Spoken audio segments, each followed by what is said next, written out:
मार्गदर्शन के लिए वेश बदलकर इंद्र उसके पास आते हैं और उसका मार्गदर्शन करने के लिए जो है इंद्रदेव खुद अपना वेश बदल करके उसको समझाने के लिए उसके पास आते हैं और पास ही में गंगा में बालों से सेतु निर्माण के कार्य में लग जाते हैं। यानी स्वयं इंद्रदेव अपना वेश बदल करके और उसके पास ही में एक गंगा नदी बह रही होती है, वहाँ पर सेतु का निर्माण करने लगते हैं केवल रेत से, क्योंकि हम जानते हैं कि रेत से सेतु का निर्माण नहीं हो सकता, लेकिन इंद्रदेव जो है वहाँ पर आकर केवल रेत से सेतु का निर्माण करने लगते हैं। उन्हें ऐसा करते देख तपोदत्त उनका उपहास करता हुआ कहता है, उपहास का मतलब उनका मजाक बनाता हुआ कहता है, अरे इसलिए गंगा में जल में व्यर्थ को बलुका से पुल बनाने का प्रयत्न कर रही हो, अरे तुम इसलिए व्यर्थ में ही गंगा में पुल बना रही हो, क्योंकि जो है नदी के प्रवाह में वो मिट्टी ठहरेगी नहीं तो पुल का निर्माण होगा कैसे। इंद्र उन्हें उत्तर देते हैं, यदि पढ़ने सुनने और अक्षरों की लिपि के अभ्यास के बिना तुम विद्या पा सकते हो तो बालू से पुल बनाना भी संभव है, कि अगर तुम बिना पढ़े लिखे ही विद्या को प्राप्त करने का प्रयास कर रहे हो केवल तब से ही तो मेरा भी बिना पत्थरों के ये पुल निर्माण हो जाएगा। इंद्र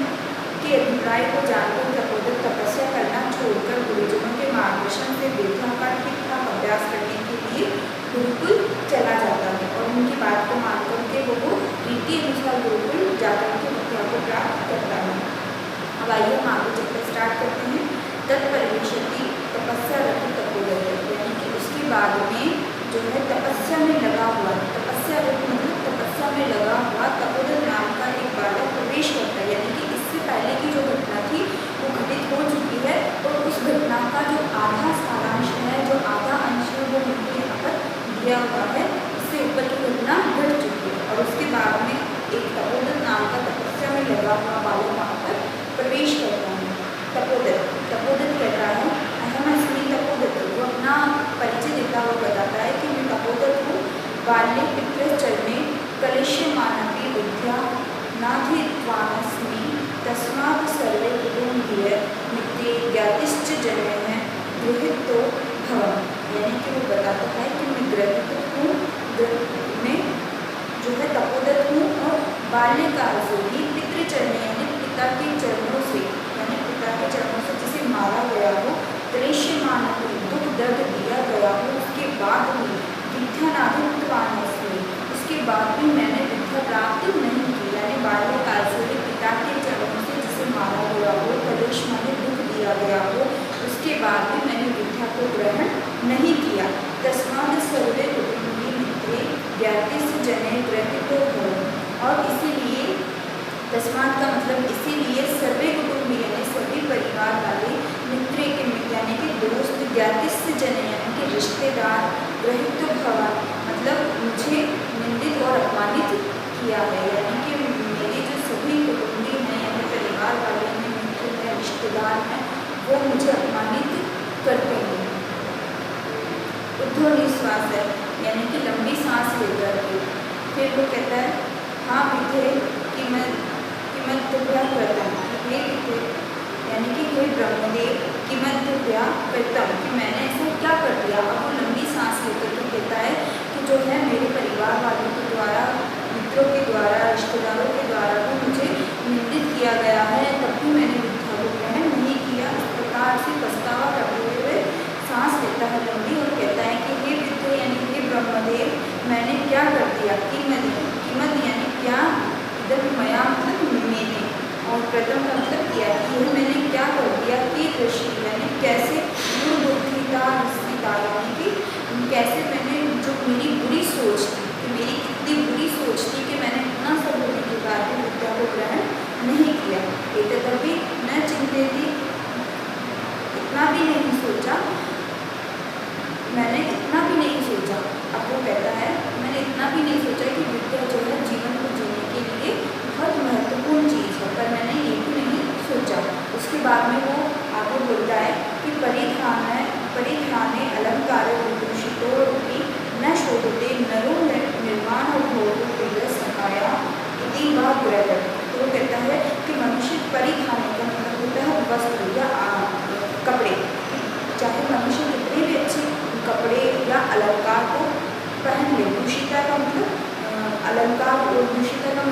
धारण कर ले, कितने भी अच्छे वस्त्र या आभूषणों को धारण कर ले, न शोभते, वो शोभा नहीं पाता है। नरो मतलब मानव, कि यदि मानव कितने भी अच्छे परिधान या आभूषणों को धारण कर ले तो भी वह शोभा नहीं पाता है। निर्माण भोग धीरज सखाया, यदि वह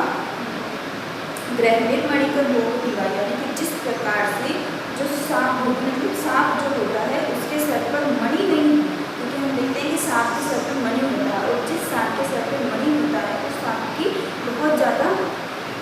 प्रसिद्धि हो जाती है और सब लोग उसको पाने की इच्छा करते हैं। परंतु अगर उस सांप के सर से मणि हट जाता है तो उसका जो महत्व है वो समाप्त हो जाता है। तो यहाँ लिखा गया है कि मणि से रहित सांप की जिस प्रकार सभा में या घर में कोई शोभा नहीं होती है, उसी प्रकार से जो है कितने भी अच्छे अलंकार या आभूषणों को धारण कर ले, आभूषणों या वस्त्रों को धारण कर ले तो अगर वो व्यक्ति विद्या से रहित हो तो वो शोभा नहीं प्राप्त कर सकता। किंचित विस्मय, यानी कुछ सोच करके वो बोलता है, भवतु कितमेन, कि ठीक है अब ऐसा सोच कर क्या फायदा, दिल से मार्ग को ढांढते, यानी कि रास्ता तो दिल से मार्ग को ढांढते यानी दिवस में मार्ग ढांढते यानी भटकना रास्ते से। संध्या यादव इति गृहमुत्पत्ति इति तदपि वरम नास्तो भ्रांतो मान्यते। अब वो आगे कहता है कि ठीक है जो हो गया, लेकिन अब हम इसमें क्या कर सकते हैं। देश से मार्ग भ्रांति, यानी कि दिन में अगर कोई मार्ग भटक जाता है, संध्या या तो और वो शाम को आ जाता है, गृहमुत्पत्ति का मतलब घर आना, तदपि वरम नस्तो भ्रांतो मान्यते, कि यदि कोई व्यक्ति रास्ता भटक करके दिन में अगर रास्ता भटक जाता है और वो वापस शाम को लौट कर आ जाता है तो उसको हम रास्ता भटका हुआ नहीं मानेंगे, उसको हम भटका हुआ नहीं कह सकते।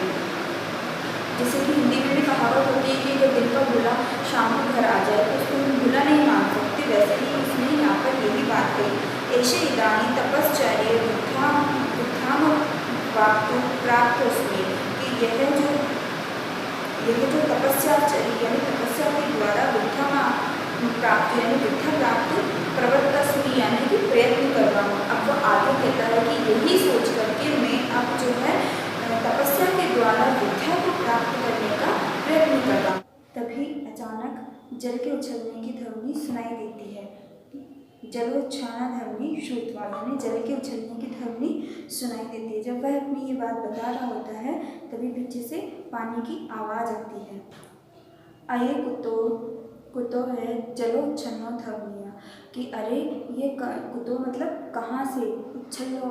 का मतलब उछलने की ध्वनि मतलब आवाज़, कि ये पानी के उछलने की आवाज़ कहाँ से आ रही है। महामत्स्यो मकरो वा भवते, यानी कि या तो कोई बड़ी मछली होगी, मकरो या फिर बड़ा मगरमच्छ वहाँ पर होगा। यानी जब पानी की आवाज़ आती है तो वो कहता है कि या तो कोई बड़ी मछली होगी या फिर कोई मगरमच्छ होगा जिसके कारण से पानी की आवाज़ आ रही है। पश्यामि तावता है, वह देखता है। पुरुष मेघ सिक्ताम भी सेतु निर्माण प्रयास कुर्वन्त दृष्ट्वा सहसा, तभी वह अचानक से देखता है कि एक पुरुष मेघ यानी एक पुरुष सिक्ताम भी, यानी कि सिक्ताम भी का मतलब होता है रेत के द्वारा, सेतु निर्माण का मतलब होता है बांध या पुल, या जिसको हम ब्रिज भी कह सकते हैं, तो उसको बनाने का प्रयासम यानी प्रयास, कुर्बानी मतलब कर रहा था। देखता है, दृष्टवा यानी देखता है, सहसाम यानी अचानक से, कि वह देखता है कि अचानक से एक व्यक्ति को देखता है जो कि रेत के द्वारा यानी रेत से पुल बनाने का कार्य कर रहा था और उसे बनाने का प्रयास कर रहा था। हंते नास्तो भव जगति मूर्खाणाम, तो वह कहता हरे भगवान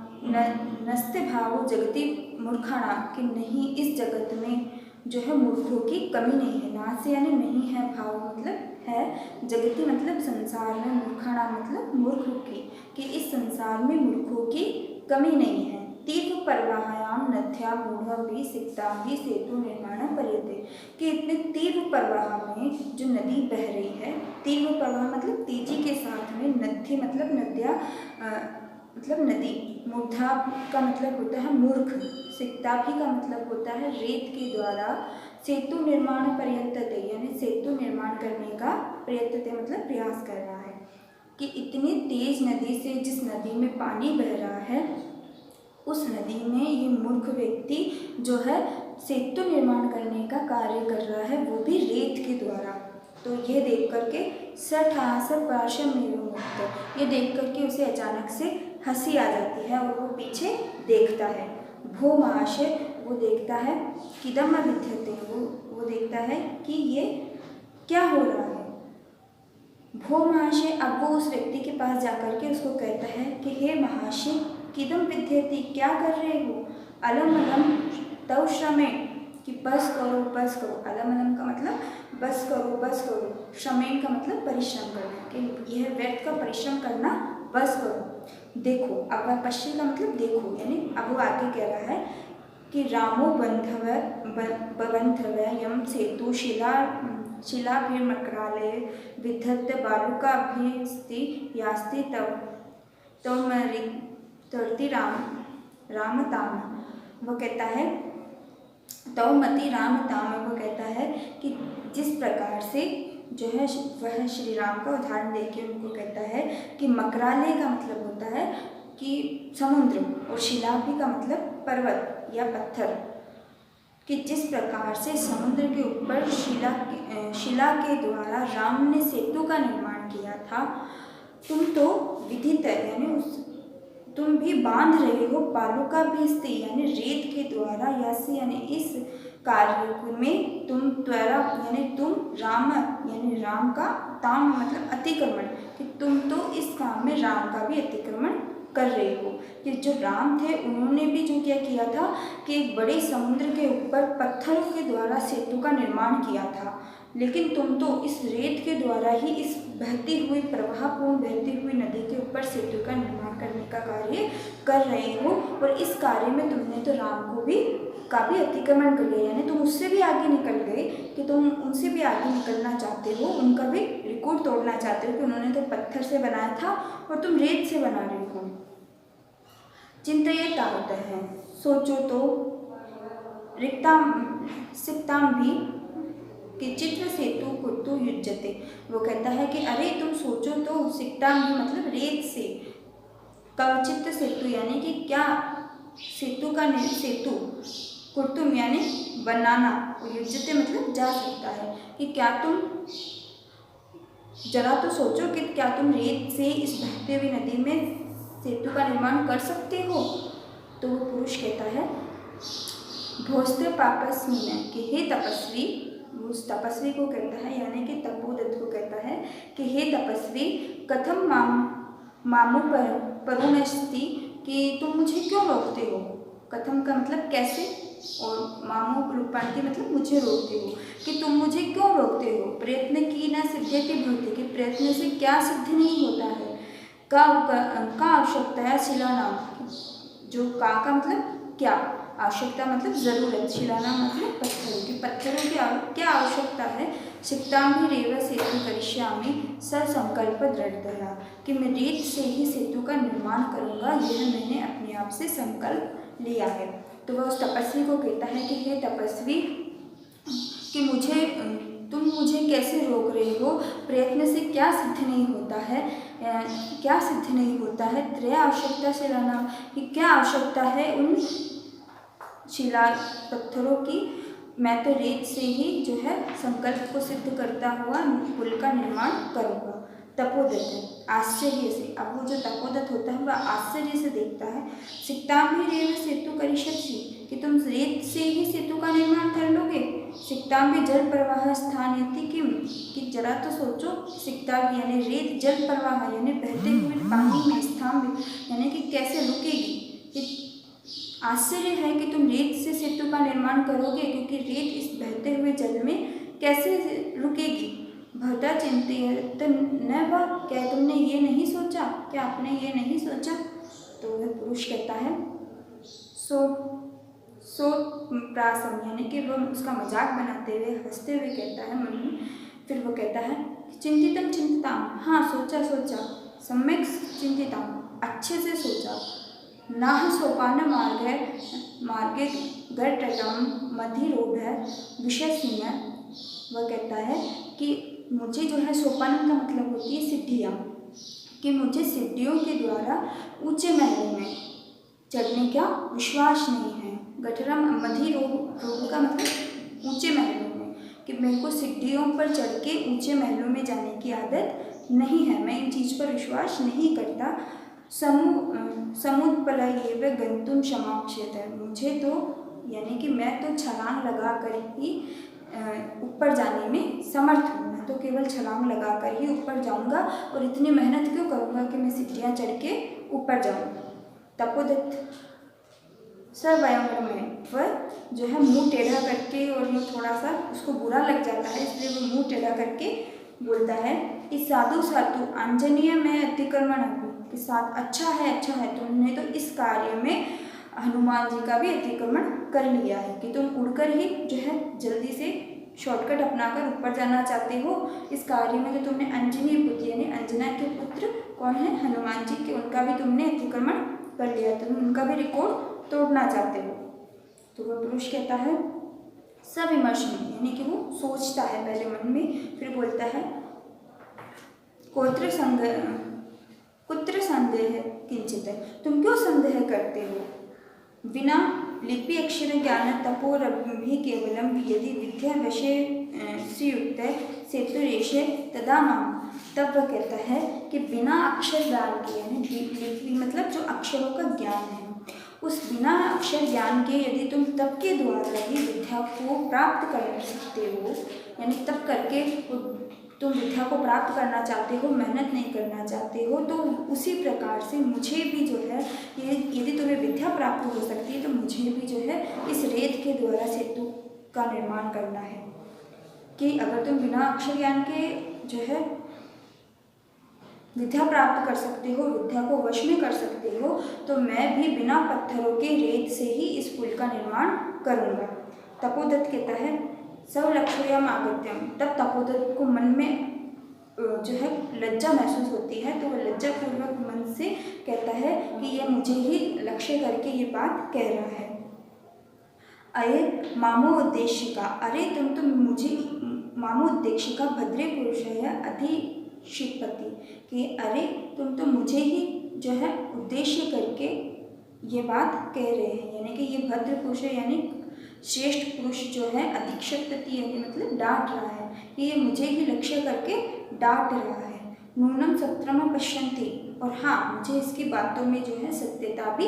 दिखाई देती है, कि मेरे को इसकी बात में सत्यता प्रतीत हो रही है। अक्षर ज्ञानम विनयन वेदुष्यम वापंतु अभिलाषामि, तो वो कहता है कि अक्षर ज्ञान के बिना ही मैं वेदुष्यामी विद्वान बनने की अभिलाषा में यानी कि इच्छा करने लगा, कि मैं बिना अक्षर ज्ञान को प्राप्त करके ही केवल तब से ही जो है वो विद्वान बनने की इच्छा करने लगा। तथापि भवत्याम शारदायाम अवमान्याम, तो इस प्रकार से जो मैं ये प्रयत्न कर रहा हूँ, इस प्रयत्न से तो भवत्याम यानी कि भगवती, शारदायाम यानी जो सरस्वती है उनके लिए अवमान यानी उनका अपमान होगा, उनकी अवहेलना होगी। यदि मैंने बिना अक्षर ज्ञान के तब से ही यदि ज्ञान को प्राप्त कर लिया, तो ये तो माता सरस्वती का अपमान होगा, उनकी अवहेलना होगी। गुरु ग्रहम ग्रत्वे विद्योभ्यासो मया करणीया, मुझे गुरु ग्रह मतलब गुरु के घर, गत्वेन का मतलब जाकर के, विद्याभ्यास यानी विद्या प्राप्त करने का प्रयास मम करना चाहिए, कि मुझे जो है गुरु के घर जाकर ही विद्या प्राप्त करने का प्रयास करना चाहिए, क्योंकि पुरुषार्थ है वह लक्ष्य प्राप्त है, क्योंकि पुरुषार्थ करने से ही लक्ष्य की प्राप्ति होती है, और पुरुषार्थ होता है धर्म अर्थ काम और मोक्ष, इसीलिए उनके बिना हम लक्ष्य को प्राप्त नहीं कर सकते। ऐसा वो मन में सोच रहा है, अब प्रकाश में यानी कि अब उसके सामने बोल रहा था। पहले तो वो मन में सोच रहा था, अब वह उस जो पुरुष है उसको बोल रहा है कि भो नरोत्तम, हे श्रेष्ठ पुरुष, हे ज्ञानी पुरुष, नहम ज्ञान इति कोड़स्ति भवान, मैं नहीं जानता कि आप कौन हैं। कोड़स्ति यानी कौन हो, भवान यानी आपकी, मैं नहीं जानता आप कौन हो, परंतु भवतभी उन्मिलित में नयन युगलम, परंतु भक्त यानी आपने उन्मिलित यानी खोल दी, नयन युगलम यानी आँखें, परंतु आपने मेरी आँखें खोल दी, यानी मैं नहीं जानता आप कौन हो, परंतु आपने मेरी आँखें खोल दी। तपो मात्रेण विद्याम प्राप्तु प्रयत्न मानो अहमपि सेतु निर्माण प्रयासम करोते, कि जिस प्रकार से मैं बिना प्रयत्न के विद्या प्राप्त करने का प्रयास कर रहा था, उसी प्रकार तुम भी मेरे सामने ये जो रेत है इसके द्वारा सेतु निर्माण करने का प्रयास करके मुझे जो है प्रेरित किया है। मतलब मैं भी तो तुम्हारी तरह ही कर रहा था कि बिना अक्षर ज्ञान के विद्या को प्राप्त कर रहा था, और तुम भी वही कर रहे थे कि बिना पत्थर के तुम भी रेत से ही सेतु का निर्माण करने का निरर्थक प्रयास कर रहे थे। तदानीं विद्याध्ययनाय गुरुमेव गच्छामि। अब तो मैं विद्या अध्ययन के लिए गुरुमेव यानी गुरु के पास गच्छामि यानी जाऊँगा। कि इस अब फिर वो निश्चय कर लेता है कि अब मैं विद्या अध्ययन करने के लिए गुरु के यहाँ ही जाऊँगा। स प्रणाम गच्छति, और वह उसको प्रणाम करके वहाँ से चला जाता है।